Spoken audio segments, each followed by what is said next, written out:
Christians believe nature and history reflect God's ordering of the world. We see nature and humanity in a purposive universe created and ruled by God. We believe in absolute truth and that God has revealed himself in Christ and his word. But not everybody agrees with that.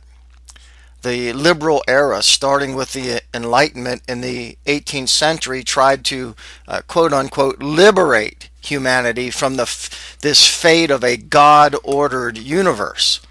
Secular science promised a new freedom and progress for the planet, and of course evolution comes along and says that things are just going to get better and better.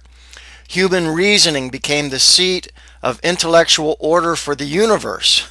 Moving into the 19th century, science, evolution, technology were going to usher in Marx's utopia. They talked about the 20th century being the Christian century. And of course that kind of all got upset a little bit with World War I, but in their utopian view, it was going to be the war to end all wars.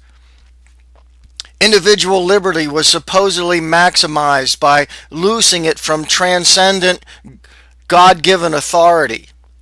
Liberalism, following Nietzsche, proclaimed that the idea about God was dead. The Enlightenment disavowed supernatural revelation. Religious commitment was privatized. However, the social experiment failed. World War I, World War II, Vietnam.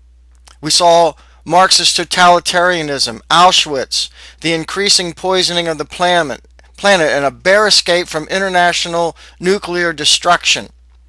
We saw more than 100 million people die under the hands of this liberal view of life. Western culture became nihilistic, believing traditional values and beliefs are unfounded and existence is senseless and useless. And we saw the autonomous individualism of Nietzsche and Jean-Paul Sartre came down to gun battles between 9-year-old boys in our streets in ornate sneakers. The hedonism promoted by Jean-Jacques Rousseau and Miley Cyrus is entangling young minds in a seductive sensualist trap. The moral relativism of John Dewey in our educational system and Sigmund Freud has made Americans cynical towards Christians.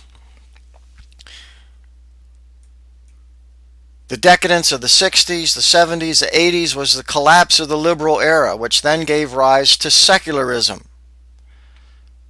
Secularism says that things and events do not have intrinsic meaning, they just happen. Interpretation depends not on the external text or its author, but on the relative viewpoint and particular values of the interpreter. So you're free to play with the meaning of a text, which means that we can make the Bible say anything we want it to say. And while liberals attack the Bible saying it's not true, secularists attack Christians because we claim to have the only truth. We are therefore intolerant, and intolerance is the worst sin of the day. In fact, intolerant people can't tolerate intolerance. And the battle has changed.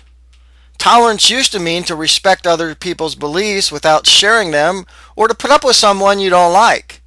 That's not what secularists mean by tolerance. They mean all beliefs and lifestyles are equal.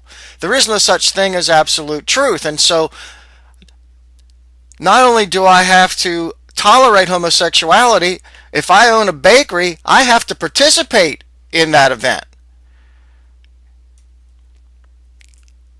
The UN's Declaration of Principles on Tolerance, which was adapted in 1981, says tolerant, quote, involves the rejection of dogmatism and absolutism, which they might as well just say it is the rejection of Christianity.